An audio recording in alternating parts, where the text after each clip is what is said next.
नमस्कार, मैं हूं प्रज्ञा। बिहारी न्यूज में आपका स्वागत है। आज है 28 अप्रैल, दिन शुक्रवार। खबरों की ओर बढ़ने से पहले एक नजर सुर्खियों पर। बीपीएससी करेगा डिविजनल फायर ऑफिसर के कई पदों पर भर्ती। राजधानी पटना में क्राइम कंट्रोल करने को लेकर सरकार ने लिया फैसला। 2024 के बाद बिहार के हर खेत को सिंचाई के लिए मिलेगा पानी।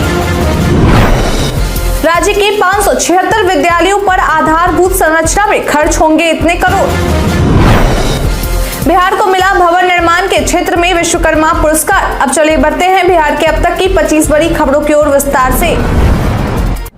बीपीएससी करेगा डिविजनल फायर ऑफिसर के कई पदों पर भर्ती। अगर आपकी भी इच्छा है कि आप बिहार अग्निशमन में अपनी सेवा दें तो आपके लिए खुशखबरी है। दरअसल बीपीएससी की ओर से अग्निशमन सेवा के अंतर्गत प्रमंडलीय अग्निशमन पदाधिकारी के 21 पदों पर बहाली की जाने वाली है। बता दें कि इसके लिए आवेदन की शुरुआत 2 मई से होने वाली है, जो कि 31 मई तक चलेगी। वहीं अगर इसके लिए एजुकेशनल क्वालिफिकेशन की बात करें तो उम्मीदवार के पास विज्ञान स्नातक, अग्नि अभियंत्रण में स्नातक या यांत्रिकी, ऑटोमोबाइल अभियंत्रण में स्नातक की डिग्री रखने वाले और अग्निशमन क्षेत्र में कम से कम 10 वर्षों का कार्यानुभव होना अनिवार्य है। मालूम हो कि इसमें आवेदन करने वाले उम्मीदवार की उम्र सीमा 40 वर्ष से 55 वर्ष तक होनी चाहिए। इच्छुक और योग्य उम्मीदवार बीपीएससी की आधिकारिक वेबसाइट www.bpsc.bih.nic.in पर जाकर आवेदन कर सकते हैं। राज्य के 576 विद्यालयों पर आधारभूत संरचना पर खर्च होंगे इतने करोड़। राज्य में 11वीं और 12वीं के बच्चों की पढ़ाई को सुदृढ़ किया जा सके, इसके लिए राज्य सरकार के द्वारा राज्य के 576 उच्च माध्यमिक विद्यालयों में आधारभूत संरचना को और भी मजबूत बनाने की तैयारी की जा रही है। इसके लिए शिक्षा विभाग के द्वारा 11वीं और 12वीं की पढ़ाई की योजना स्वीकृत कर दी गई है। आपकी जानकारी के लिए बता दें कि इन दोनों उच्च वर्गों में पढ़ाई के लिए अलग से कमरे बनेंगे, जिसके लिए सरकार की ओर से 300 करोड़ रुपए की मंजूरी दे दी गई है। वहीं अगर इस कार्य के लिए और भी राशि की जरूरत पड़ती है तो ऐसे हालात में और भी राशि उपलब्ध करवाई जाएगी। मालूम हो कि सरकार का यह लक्ष्य है कि हर हाल में इस साल ये भवन अपग्रेड हो जाए, ताकि यहां इसी सत्र से पढ़ाई की शुरुआत की जा सके। बता दें कि इसके लिए जिला के अधिकारियों को भी अलग से निर्देशित किया गया है।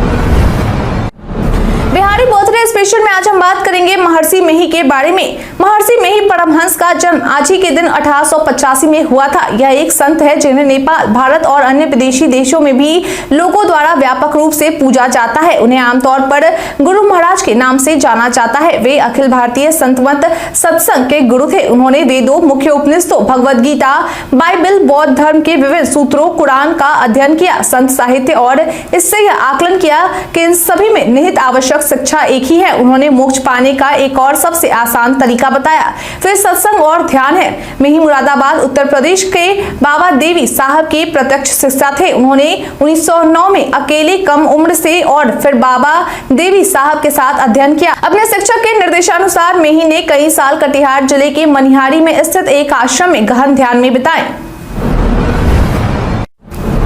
राजधानी पटना में क्राइम कंट्रोल करने को लेकर सरकार ने लिया फैसला।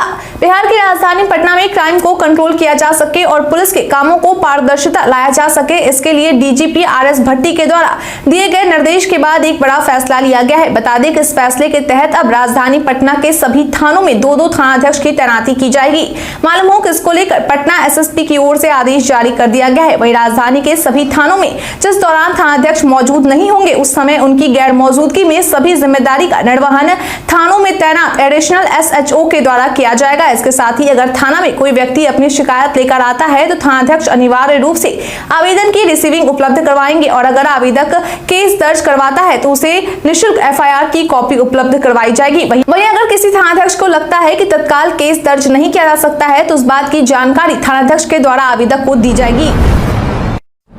5 मई को बोध गया पहुंचेंगे राज्यपाल। बिहार के गया स्थित बोध गया में 5 मई को होने वाले भगवान महात्मा बुद्ध की जयंती समारोह में भाग लेने के लिए देश विदेश से बड़ी संख्या में बौद्ध धर्मावलंबी पहुंचने वाले हैं। वहीं इस जयंती में शामिल होने के लिए बिहार के राज्यपाल राजेंद्र विश्वनाथ आलेकर भी पहली बार बोध गया जाने वाले हैं और एक पत्रिका लोकार्पण करने वाले हैं। आपकी जानकारी के लिए बता दें कि इस बार बुद्ध जयंती को धूमधाम से मनाने के लिए बोध गया में विशेष तैयारी की जा रही है। मालूम हो कि इस तैयारी के तहत बोध गया मंदिर प्रबंध कारिणी समिति के देखरेख में पूरे बोधगया को पंचशील झंडा से सजाया जा रहा है और साथ ही महाबोधि परिसर को वियतनाम से लाए गए रंगीन बल्ब से सजाया जा रहा।